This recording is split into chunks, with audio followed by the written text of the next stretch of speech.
मुख्यमंत्री पुष्कर सिंह धामी ने अवैध मज़ारों पर दिए गए जो बयान पर संत समाज ने इसका स्वागत किया है।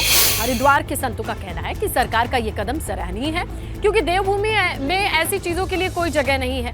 उधर सांसद साक्षी महाराज भी मुख्यमंत्री के कदम के स्वागत करती नजर आई। ने जो आदेश दिया है या निर्णय लिया है शासन के द्वारा, वो सराहनीय कदम है। भारत में कहीं भी अतिक्रमण किसी धर्म के द्वारा अगर होता है तो वो निंदनीय है। उत्तराखंड अपने आप में एक देवभूमि है और राष्ट्रीय जो पार्क है हमारा, वन विभाग का जो है, जीव जंतु जिसमें रहते हैं, वहाँ अगर कोई मंदिर या मजार या दूसरा कोई ढांचा खड़ा करता है तो उसको तत्काल वन विभाग को हटाना चाहिए। अगर उसमें कोई चीज़ ऐसी आ रही है सामाजिक विद्वेष फैलाने की या समाज में कोई भी विघटन होने की कार्रवाई, तो पुलिस को उस पर सख्ती से निपटना चाहिए। मुझे लगता है देर से उठाया हुआ एक बहुत ही अच्छा स्तुत्य कार्य है।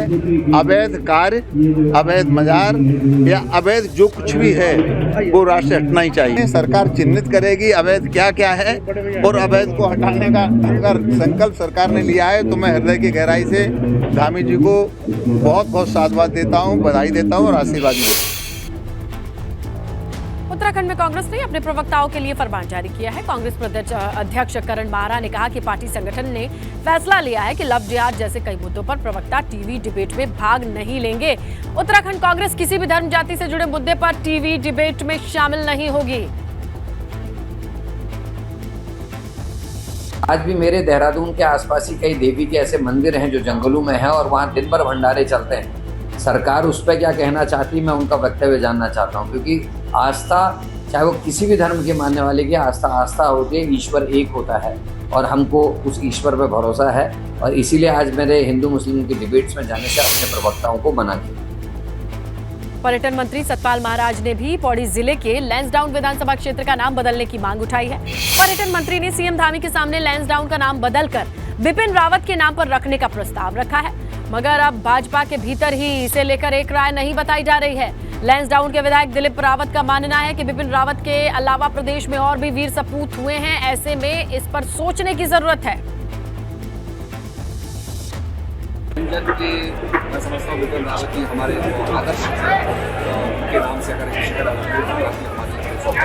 उसमें कंफ्यूजन है, क्योंकि इतना सरल नहीं है नाम बदलना। और मैं समझता हूं कि किसी भी सेनानायक के नाम पर होना चाहिए। उसमें कई लोगों के नाम हैं, जबर सिंह जी का नाम है, बलभद्र जी का जिन्होंने स्थापित किया उनका नाम है, बिपिन जी हमारे सेनानायक थे उनका नाम है। बहुत सारे लोगों का अभी विचार विमर्श के बाद तो निर्णय लिया जाए। विकासनगर में एक कार खाई में जा गिरी। हादसे में एक कार सवार 3 लोगों की मौत हो गई, जबकि एक शख्स घायल बताया जा रहा है। कार सवार सभी लोग यूपी के रहने वाले थे, वीकेंड पर चक्राता घूमने आए थे और इसी दौरान पोंटा से चक्राता जाते समय कार खाई में जा गिरी। 3 लोगों की जान चली।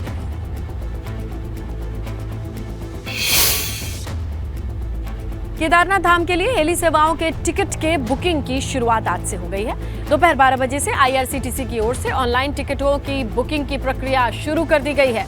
इस बार आईआरसीटीसी की वेबसाइट के जरिए टिकट बुक कराई जा सकती है।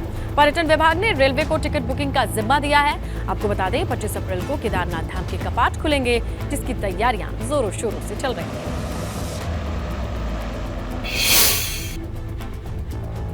पटवारी लेखपाल पेपर लीक मामले में एसआईटी ने बड़ा एक्शन लिया है। एसआईटी ने इस मामले में 7 आरोपियों के खिलाफ कोर्ट में चार्जशीट दाखिल की है, जिनमें 20 नकल माफिया और 40 अभ्यर्थी शामिल हैं। नकल माफिया के ठिकानों पर लगे सीसीटीवी फुटेज की मदद से 40 आरोपियों को लोक सेवा आयोग को लिस्ट भेजकर 5 साल के लिए ब्लैकलिस्ट किया गया है। माननीय मुख्यमंत्री जी के आदेश पर जांच सौंपी गई थी, जिसमें प्राथमिक रूप से जो है इसमें मुकदमा दर्ज करने के बाद इसमें 7 लोगों की गिरफ्तारी हुई थी। साक्ष्यों को एकत्र करते हुए एसआईटी टीम ने करीब 20 ऐसे अभियुक्तों को इसमें गिरफ्तार किया था, जो विभिन्न तरीकों से छात्रों से अवैध रूप से धन लिया था और विभिन्न स्थानों पर परीक्षा प्रश्न पत्र को पढ़ाया था। उन 20 के साथ साथ ऐसे 40 परीक्षार्थी भी चिन्हित हुए, जिनके द्वारा अनैतिक रूप से ऐसे प्रश्न पत्रों को पढ़ के परीक्षा को पास किया गया था या परीक्षा में सम्मिलित हुए थे। तो कुल 60 लोग पर जो है आरोप पत्र न्यायालय में प्रेषित किया गया, जिसमें 20 ऐसे अभियुक्त हैं जो नकल माफिया की चेन में जुड़े हुए थे।